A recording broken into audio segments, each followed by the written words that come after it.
So it's a 0 into Aurora. I didn't know I was talking about that. I did get a little bit confused. I got a little bit confused, and then I confused you. Yep. That's what object pair means. If I don't see it, I forget it. Towards the lane. So that can be a little bit of a worry here for DRX. That was okay. Finally, the knock-up is going to connect. Make it rain coming on down there as Teddy was really frustratingly minion blocked throughout. That is what it looked like to me. Sponge going to be able to take down that dragon.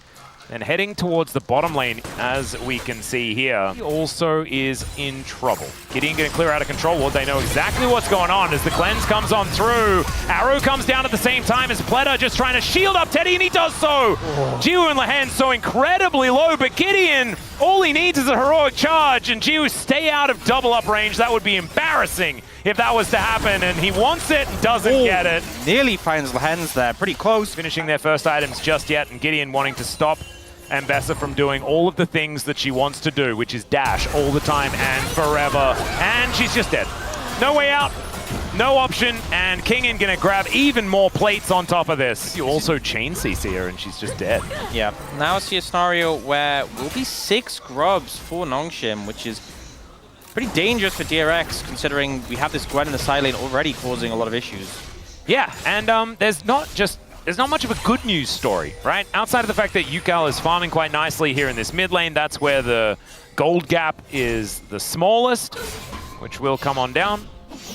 Yeah, and with this first turret, Nongshim just need a kill or an objective, and they will get feats of strength. Yeah. Spoiled for choice a little bit. So many issues here for DRX to deal with, because them together make for such a deadly combination. Gwen, I think 1 versus 3 if she gets accelerated. Great trade against Kingin, all things considered. And Pleta looking for a bit of a knock-up as the quickness comes on down. Fisher just going to escape by diving to the other side of his circle, and that's going to work out nicely, but Lehens needs to flash the Emperor's Divide, and they seem to just have the answers as Rich gets a public execution. Gideon cannot tank this up for too much longer, but the flash out from Kingin will save his life, and they're going to look for an inner turret off the back end. This is so clean from Nongshim. Yeah, so much gold going to come through from this as well. Over onto that Gwen. This Gwen, we said it needed to be answered, needed to be dealt with. It has not been. Bottom side Dragon Pit. 2 minutes until there is any objective down there, though. And Gideon now moving towards top side. Top side is also where the Arakan is going to be. It's going to be voracious this game. Yeah, and the other alternative is you just all in on this fight around Dragon. You're at a massive deficit. I think you have to play pretty much perfectly if you're going to win this. But do you prefer a quick death or a slow one? Yeah, I think a quick one sounds better. You know, let's risk it. As now Kingin moving on underneath this outer turret. The Rift Herald going to help knock that one down as the deficit is even larger. Oh, that ward. That ward's high value. As Fisher dives in, they knew exactly what was coming. Hostile takeover does nothing as Sponge able to get them out of there with the ulti. This is a lot of cooldowns now eaten. Rich comes in, immediate interruption on the quickness, but still able to get a couple of charms as the arrow finds no joy. The Ambessa gets out of there immediately, and the jungler is dead. Oh, the wallets, Ox. The wallets are just so heavy. And even though Nongshim have missed the majority of their buttons, it doesn't matter. Their mere existence is enough to push DRX away. Yeah, they can just kind of stand there and do a little bit of damage, and it'll make all the difference. Oh, they found maybe Fisher. Hostile takeover comes in. That's the Drake being picked up as Rich is going to flash away. Heroic charge from Gideon. Says good night to the Rakan. And Rich, yeah, he just realizes he's not going to make it out. The bailout was also still ticking, I believe, on the Aurora. I mean, they're doing the Arakan now, and Pleta's going to have to face check. The arrow is going to come in after the handshake, and he does take a lot of damage. They're not going to overcommit, because the Arakan is the option by Sponge. Arakan is just going to be taken here by Nongshim. And this is the problem with a Poppy that gets ahead. You just get to press R from Fog of War anytime you want. Yep. Yeah. I just think they're so behind with a composition that's... To be fair, I did think my hair was safe that last time as well. As Sponge and Rich are going to get this one turned on them. They thought they did a fair bit of damage there to Kingin, and in fact, Kingin does have the Arakan buff, so it doesn't even matter if he dies. Snip, snip, goes the Gwen, and Kingin's just playing a game of inches here towards the bottom side, and it's working. Jiwoo might actually get recalled, and so his withdrawal should be... like, they still have a kill. You know, they got a recall, that's it. Fearless, so you don't have to deal with some of these factors. Oh, Teddy may just die. Needed actually a little bit extra there as Teddy was able to utilize his lifesteal pretty effectively. Going into the stealth, and Fisher should be dead now. No, not dead. He's going to be withdrawn now. Learning here. Yes. And DRX, unfortunately, are not immune. Oh, get over here, Sponge, as he does throw down the ulti, so that keeps him alive. King in. I was going to say he's in trouble, but he's probably not. Big damage. He definitely is. He's going to try and get bailed out, but it does not work. Keeper's Verdict gets rid of the Ambessa. That's a real kill. That's an actual kill. Jim. Oh man, Mountains with a Poppy who's this fed. Yeah. And going to have even more armor, so Rich and Teddy are going to do even less damage. Yep. Help them with a bit of extra damage for taking this one down. Kingin should be able to just execute it, basically, from approximately 3,000 health. And that's what we're seeing right here. Wow, this Gwen does a lot of damage. Yeah. Okay. Yeah. Baron just going to be secured for free. Teddy actually has some items. He's close to Infinity Edge. There we go. They don't have an Azir. That's a negative. They don't have bullet time either, as the arrow is going to hit onto Teddy. He does try to Captain Jacket, as that is a nice ulti from Sponge. They've eaten a fair bit of the engage, but it's only a one-person grand entrance. And Fisher is now looking to try and answer it. Hostile Takeover finds no joy at all, but it just buys space. They're able to get themselves the inhibitor. Rich is fighting against Kingin and actually doing pretty well in a fair fight. Poppy. 7? How many do you need at this point? Yeah, a lot more than that. Yeah. Or just maybe a lot more time. Or maybe just stronger people. Yeah. Or a game 2 in a fearless draft scenario. That could be good. That would certainly help to deal with this Poppy issue right now. And now we're playing standard lanes again.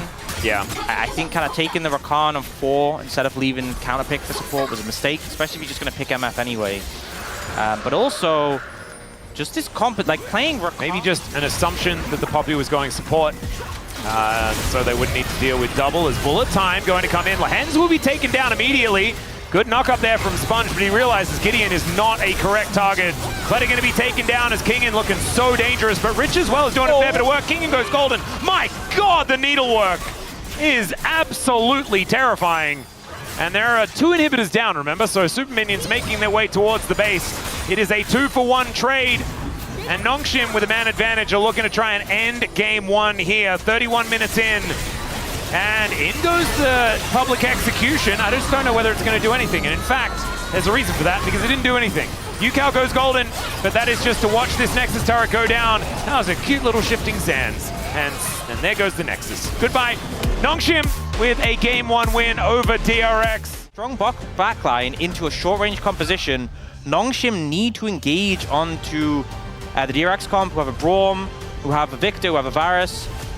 Going to move on over. There is so much vision here for Nongshim towards his top side as UCal does make it into this brush first, but Pletter's going to get engaged on. He's a Braum though, as there's another. It's just his signature move now. The old flash from Lahens. Sponge going to be able to flash out of there, gets himself a shield, and Pletter just being the hero here as Teddy trying to get on in, but he's going to get stunned up. Gio going to be going down for first blood though, and Lahens going to be the next one. There's the stun, there's the kill. And Sponge was basically dead, and then ends it off by stealing away the second kill of the game. Oh, gotta watch out for Gideon. He's still very healthy. He is. Doesn't have a massive amount of damage. Yeah. This is the scary part. Sponge able to jump on over, and maybe Gideon going a little bit too fast. There it is. Pletter going to grab his first kill. And Fisher just walks up to them in melee range. The ulti used onto Pletter. He's so incredibly tanky. And Fisher just has no damage. UCal going to come on in and says, that's my lane opponent. And that's my kill. The value of the Braum in these skirmishes, they just keep funneling in the auto attack stacking passive, and everyone on DRX happy to just stack it up. And then the passive gets stacked up. The Q unfortunately misses from Pletter, but it doesn't matter. Nope. And Gio, what are we doing here? Why are we here? What's happened? UCal's going to get another kill. Lahens is moving down. Gideon and Lahens don't have a lot of damage together, but Sponge is not very healthy. Never mind. Pletter comes in. Stand beside Braum, as Lahens is just going to walk away. Fisher moving in, spells the disengage from DRX. Dangerous rotation to make. Would have taken a little bit longer for another route. Okay, Rich is Rich gonna be okay? I don't think so. Well, he has the Dominus. Decent amount of fury there as well, as he wants to slice and or dice, and he's just not going to be able to. Gets a Ruthless Predator down and then is just dead. Takes some time, but they get there in the end. So trading some ults. Meanwhile, there's a fight towards the top side of the map as well. Sponge going untargetable. In the meantime, Rich is just cutting down Kingin. Nowhere for him to go as Sponge is going to get pulled back. He's got a big old shield though, and this is what you were talking about. There's no damage down there. However, Jiwoo does have some, especially with Fisher alongside, as Sponge will finally die. Thrown, well, not Wait, he's alive! Maybe he's going to be able to get the kill, and now Lehens has nothing! They have no damage! Oh no! Sponge getting so much health back as well. Lehens is definitely dead. Jiwoo's also going to go down. This is the disaster you were talking about. It was written on the wall by your friend Orcs. Finding the limits of theirs. Yeah, and they're going to move in. He's the Braum. I think they're pretty happy for them to engage onto the Braum, as there is the Chains of Corruption. Gideon going to get stunned up, and yeah, Nongshim may not have enough damage. DRX have plenty. Fate's Call comes on through. That was an interesting interaction, as Rich, he's getting ruthless if ever I've seen it, and Fisher is just going to delay the inevitable, is what I can see. Q was actually used there by Rich, but he's got another W. Oh. And Fisher is almost dead. There's the flash, just to make sure he goes down. Yep, and rest of DRX pushing through mid with this Rift Herald, and you can't really engage onto this. If you engage on a platter, he's just happy to take that opportunity. He was clicking forward the entire time. Yeah. And 3 people were discovered in the brush. He's like, aha, this is Like, what I it's want. not just Braum, it's Celestial Opposition Braum. It's like the initial damage is mitigated by the Celestial Opposition, and then you put your wall up. Yeah. And it's like, well... And then you press Locket. Yeah. And then, like, getting through a Locket shield sounds really difficult for It wasn't the first game, but I think it was somewhat similar. It was very similar. I think it got to about 9K by 25 minutes, but it was a slow burn in game number 1, and DRX never felt like they had any hope. This is exactly the same feeling in every way. Yeah. I don't see how Nongshim is supposed to claw their way out of this. Right now, they are thinking that Arakan could be the way to get it done. It's Ruinous this time around. They do want to pick some flowers. Wait, they're just not aware, though. Huh. They see it. They see it with the minions. They got to move up. They should get here in time. Yeah, they saw a Callista bouncing around. It's only Callista damage on this, by the way. This is so slow. Yeah, I mean, it's only Callista damage that they have, basically. Fisher will turn up, I guess. As now teleport in from the Renekton. Sponge taking a fair bit of damage. Remember, they're softened up by this Arakan. And Yukel just standing on the side. Jiwoo is going to try and push him away, but he trades poorly. And Pleta, he catches 2 with the ult. Yukel going to be able to take down the 80 carry. That is 50% of the damage. And Lehen's going to go down as well. Down goes Fisher, 100% of the damage now dead. It's a triple for Yukel. They'll take themselves all the flowers. And yeah, DRX, they're 9,000 gold in the lead now. This game is over. Different teams finding a draft that works for them and finding the advantages in the early game. They are now at that 9,000 gold lead at 22 minutes, so a little bit faster pace than the last one, but who is really counting at this point? DRX, only 1 dragon to the name, so really it's not been the priority this game. But I don't think we're going to get close to a soul, so it's not too much of a concern. They will look to push and take this tier 2 in the bot lane. Fisher needs to get out of there. So you have the active of Zhonya's without investing all the gold, and then a 10-stack Medjai's. It's like he's got almost 4 items. I mean, they're not as good as 4 full items, but it kind of feels as close as you can get to 4 items while not actually having them. Yep, I would agree. Functionally, it is a Zhonya's. Yeah, with I think maybe even a bit more AP. Yeah. Well, Chains of Corruption going to connect here onto Gideon, but he's pretty tanky. As we're looking for an a Q out of King, and they don't find it. Fisher and Rich at it once again. As now no Unbound Soul and no ulti, as Rich able to get in front of him. Stun comes on through. I think Fisher is still going to be able to walk faster than Rich. Yeah, it is hard to catch the Yone, but Sponge is coming down. We'll take the camp on the way. Yeah, 1 slice coming on through, and there is Teddy on his way down as well. In goes Sponge. No ult for Fisher, and my god, the damage. Okay, it's a 607 Neferi now. Yeah, Sponge just picking up a kill. Maybe he doesn't want to risk the wolves. He sees, he consumes, you know? Yep. Oh man, that was absurd amounts of damage from this doggo. And a hook going to be required to get Lehens out of there. Pleta still hunting, just making sure that they're not able to get a foot in and steal away a red buff, denying that one from Nongshim. Certainly going to be very important as well. Rich is on the bottom side, making sure that there's no split push available. here for Kingin or anyone else that wants to be in a side lane. Fisher gets over the wall, knocks up Pleta, and Pleta says, engage on me, please. I would like that. Thank you. Oh, they have found Yukal. Yeah, see whether this is going to be an angle. The double knockup comes through from Pleta, though. He just flashes on top of his mid lane. They do not have any damage to take them down, and Rich gets over, finds the unbound soul, and Fisher has to flash away. Jiwoo getting taken down so low. He's out of this fight as well, and Kingin is separated from his team. Lahan's executed as well, and they are picked apart and mercilessly destroyed. Sponge, looking for it, dashes forward, and there it is. There's the hot dog. Yep, Gideon crashes into the wall here, and Teddy just stands his ground. Not going to be dying here. Has the barrier also and picks up the double kill. DRX, they grab themselves a clean ace, and maybe they're going to forego the Baron and just look to end this game. Looking like we're getting a 6-gamer today, all the way, full distance.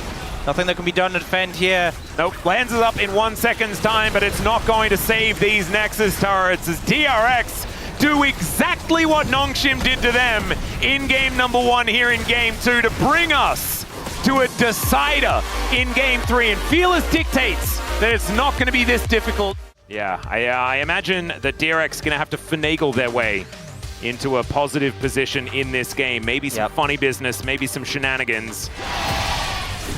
All right, man. DRX fans extraordinarily loud as Rich is almost just dead. He flashes. I feel like they were already kind of backing away at that point in time, as now Pleta dives in on towards Jiwoo. And the Ignite already employed, as Yukal's already here as well. And Teddy is going to join in. Down he goes, first blood, picked up by Yukal.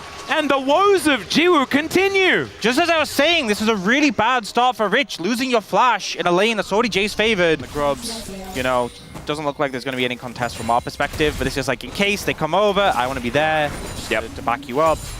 And it looks like Sponge will just trade for the Dragon on the other side. He's actually getting very low on this Dragon, but does manage to finish it off. Chemtech again, so no Chemtech Soul making these roams top. Rich nearly has his ult. 8 seconds, this is so rough. Well, there's the paranoia, and yep, he's just dead. So no way in. Just needed to sack that wave, I think. Yep, and if his ult was up, he could have just ulted the wave, but it's just coming up now. What a time to be alive. I made so many bad decisions, though, when it came to buying runes, as flash forward here from King and gets on top of Rich. The equalizer goes down as Gideon wants to come on over, and yeah, Rich is just dead. Sponge, not going to be able to find anything here. Even spins around on the spot. It was a cute pirouette, but not going to actually get you anything. This is not good for DRX. Top laner going down. Not quite a solo kill, but Kingin just able to jump on him and force the play. Oh, wow. Lahen's just coming out of nowhere. Has the ulti available. Flash out from Sponge, tries to create some distance, but it's not going to work. And even the turret loses interest in the cow. Got a couple of minions left as well, as now a teleport coming in. Pleta, can you find the angle? The Magnustorm is up, and he flashes over the headbutt. That was so sick from the young support, as down goes the cow. That's Rich on the board now as well, as they're even looking for more. Kingin going to be avoided, and the Void Seeker does not get there. Fisher's in the mid lane. Firing because he died first, and then Teddy is just a little bit out of range. Because the passive's on Kingin right now. That was such I think it's a Nocturnal actually is the reason he can't ult in. And then the passive timed off. Wasn't the range. That's really unfortunate, but also credit to Gideon for essentially saving his top laner. Yep, really nicely done. As Kingin looks for Yukal. That's a nice flash as Rich is coming over, but Gideon was chasing him down. There's the Dustbringer to finish it off as well as Gideon. What an incredible day this guy's having as well. Maybe not in game 2, but game 1 was all him, and he picks up a double here at the back end. 1.5k the lead just for the Nocturne. As Teddy completely out of mana as well as Sponge. Now gonna get discovered. There's the paranoia. Oh God. That is just, that doesn't even need to be the good old combo there with the Shockwave Paranoia. That is just dead. Yeah, very... Why? Positions, and then somewhere I'm like, did you need to be there? Did you need to try and make that happen? And now, I mean, you look, there's 2,200 gold between top laners, 1,500 between junglers, 630 between mid laners, where basically nothing has happened. And now, a tower goes over to the Zeri, and the one place that had a lead in the AD carry role, it's gone. Yep, the Nocturne. Paranoia unable to be used just yet. So that might actually give DRX the avenue in here. And Teddy comes on over, and that is going to mean Soul... Well, maybe this is the different game. Maybe this is the one where it's going to work. As Pleta says, yeah, it absolutely is. There's the Magnustorm. He pulls Fisher over, and Yukal is going to be able to collect his second of the game. Getting some good pro... Considering how far behind they are, getting these picks is actually really important in clawing their way back. Yes, they lose bot tower, but you know what? They were going to lose that anyway. They certainly were. So at least they're getting something, finding something to happen. Unfortunately, they don't get Fish's flash. I mean, not quite, but not too far away. That statement isn't unrealistic. Yeah, it looks like that when you have a look at just the length of the bars. Make that fumble. I'm like, yeah, but you're not on. Yeah, exactly. If you had all of that pressure, it'd be a different story. Is the charge going to bypass the first turret because that was already dead? And now in goes Lahans, gets the headbutt back onto Rich. What do you have against this man? He still does get the equalizer down as another Magnet Storm comes in from Pleta, but he unfortunately just does not have any backup. There is no one else here to get anything done. Jiu just explodes with all that electricity and isn't able to get any of the kills on this Zeri, but the rest of the team certainly capitalizing. Yeah, both supports looking for an angle to engage, and ultimately Lahens goes first, and Lahens' team is a lot stronger. Yep. They're able to follow through 7,500 gold lead, right now for Nongshim. Just how tense it is. Managed to sneak it out. It's like, good job, guys. We got the Raptors. It's like, okay, they're just taking Dragon. Yep. They don't actually care that much. They just wanted more kills. We've got pings coming on out towards this top side of the map. King in with a shock blast, puts Rich's health bar to half. The DRX are going to be able to stop it at all. Even getting past this Orianna is going to be enough of a problem as Pleta takes half of his health bar from an attack dissonance combo. Was that a shock blast? Yeah. So Sponge loses half of his health bar as well as they clean up all of these flowers. Flowers at least. Yep, they did do that. 65, 66 now in flowers. There. Yeah. Half the gold lead is just this top side. Yukal transforms his Manamune, and I don't know whether that's going to transform his future. 9,000 gold, 22.5 minutes into this game. As Lahens is just going to get Sponge out of here. The Baron is getting taken down so incredibly low. There's the paranoia. Even though the ward is there, it does not matter because they turn the lights off. And now they go in, but the flash does come through. Equalizer comes down. This time, it might be an opportunity as Pleta will be traded for the jungler, but down goes the Alistair as well. DRX, maybe they have them where they want them. And here's ult. Rich, yeah, Teddy goes in. He flashes out immediately, though, and now it's Sponge's turn. Can someone please get Sleepy? Never mind. Oh! Already used it, that shock blast. My God, and look at that, like Moses. Jiwoo splits the blue sea, I guess, because it's DRX. Turning around, Gideon, he's on Nocturne, he's exposed now. They follow up, and Pleta is dead. Poor Pleta. And the Dragon is too. Yeah, couldn't flash out of that one. True damage per second. I think it's winnable. Yep. He could also possibly use the Fountain Laser to help him not die when they're killing his Nexus. Valid. Yeah. May not actually help them with the outcome of this game, though. That's the big problem, as Yukal is looking to chase down Jiwoo, who just skates over the wall. Finger out a little bit, you know. He could do a bit more. That's all I'm saying. And all right. Wow, that was a flash invested for what feels like just an extendo beam. As two inhibitors. That was a Hex Flash. Oh, it's just Hex Flash. Yeah. Okay. Well, Sponge is out of the fight. If you can really call it that. Available, doesn't have his flash, but he can theoretically go for a Hex Flash or something. Headbutt pulled there from Lahens as the Magnet Storm is now going to be employed, but immediately there goes the combo right on top of Sponge yet again. They don't manage to finish him off as double kill for Gideon to start this one off. Sorry for Yukal to start it off, but Kingin is actually just a monster. He's the entirety of this team right now in just one champion. He's down to 50%. Yukal does get his health bar back, but the Nexus is naked. And Rich, he also gets his health. That's a big one. And this is a big one as well. Rich goes golden, in goes Yukal, and Kingin gets a shield. Jiwoo, I don't know about that one. You had no more friends left as Shock Blast almost just murders Yukal straight up. But the Nexus, it's still standing, ladies and gentlemen. It is. Yeah. So Rich can now afford a Zhonya's. As Gideon might actually get sleepy. There's an equalizer. This is a choke point as Kingin's their target. He's trying to get himself out. He's gonna survive. That is so unfair. The Orianna also doing so much work here as he takes down Sponge. Out goes Yukal as well. And these wallets were already way too heavy. And then Nongshim decided they're gonna drop them on their heads. Look at this. Kingin's like, no, we are so done with this game. And he's gonna come on over and put the last few autos into this Nexus. This was an arduous series on both sides, but Nongshim, they stomped twice. These were some of the best highlights from today's matchup. Which moment was your favorite? Let me know in the comment section below. This is OP, and I'll see you tomorrow. Take care.